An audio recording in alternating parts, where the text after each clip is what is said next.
All right, Derek, let's talk about the concerns.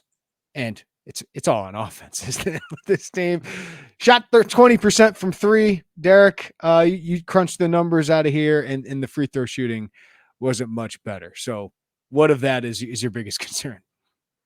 Both, but I think 3-point shooting is something you look at for sure as a team. It was well documented. 335th last year out of 363 Division I teams in 3-point shooting percentage, and that was between 30 and 31%. Obviously, 20% would be the worst in the country. I'm not saying they're going to do that across the course of an entire season.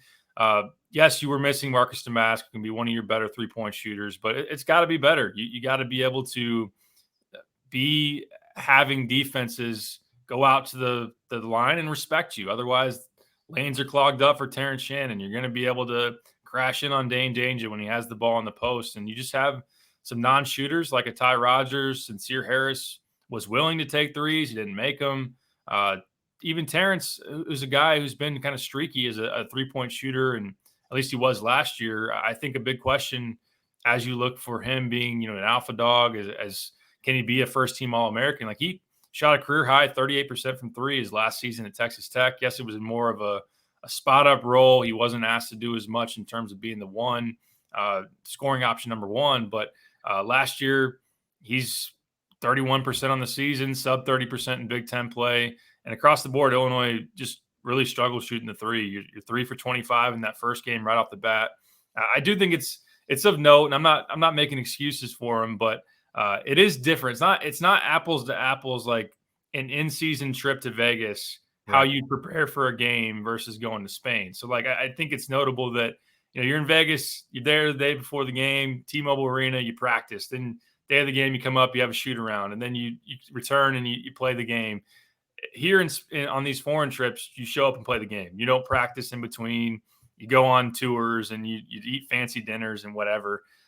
So there is some of that needs to have the context of the shooting numbers, but also at the same time, this is a team that needs to shoot the ball a lot better than last year. Right. It has to happen. And then at the free throw line, Dane's a 50% free throw shooter. Ty didn't shoot great from the line. It was a little bit better down the stretch of the trip than on the front end. And 60% from the line would have been dead last in the country last year. Like, Minnesota was 62%, worst in the country at the free throw line. Illinois 60% on this trip. So those are supposed to be free points that were not nearly free enough for Illinois last year. And you wonder if that's going to be an issue, because combine it all together. Let's say this team is not much improved, if at all, from three or the free throw line, and they got point guard questions. That team's not going anywhere. Yeah, they're not going, like, they can win some games, get to the tournament, but they're not going deep. Yeah, I totally agree with you. And listen, I think Domas can help. I don't think he's some 45% 3-point shooter is going to fix all your problems, right? I mean, it is 3 games. It's a small sample size, but it's 20%. That's alarming. That's an alarmingly low percentage.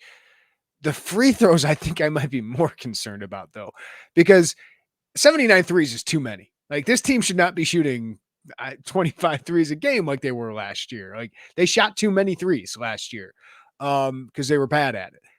But free throws, they should get a lot of free throws, Derek. And that's easy points, but they don't make them like that. And then those turn into basically kind of turnovers. So I'm really concerned about that. Like, I don't expect Danger to be great. Rodgers did show some improvement late in this trip, but that has me concerned because Ty Rodgers can get to the free throw line a lot. Dane Danger gets to the free throw line a lot. Sincere Harris needs to make free throws moving forward if he wants to play. So that's a huge concern for me because I do think this team, as physical as they are, as good as they'll be in the glass, they're going to get a lot of free throw attempts.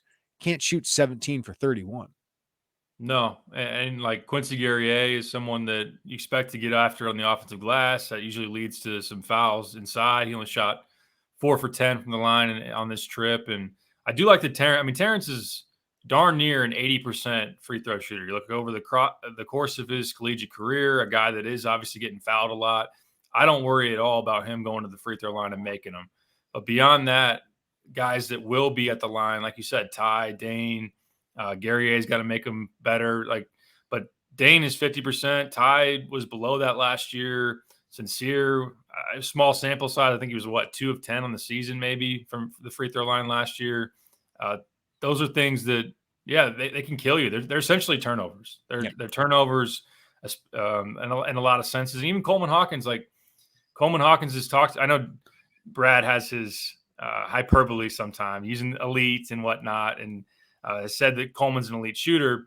Really, he's been only about a 60 to 62% free throw shooter in his career. And I know that the numbers from three obviously are below 30% on average too. But from the free throw line, he should be better. Like Yeah. the way that his stroke looks pretty smooth and it comes off pretty well. Like you would think he shoots it more efficiently at the line. Those are things that can really, you're already probably baking in some either youth at point guard or inexperience or both. Then you got some 3-point woes potentially. And if you're missing free throws too, like that can kill you.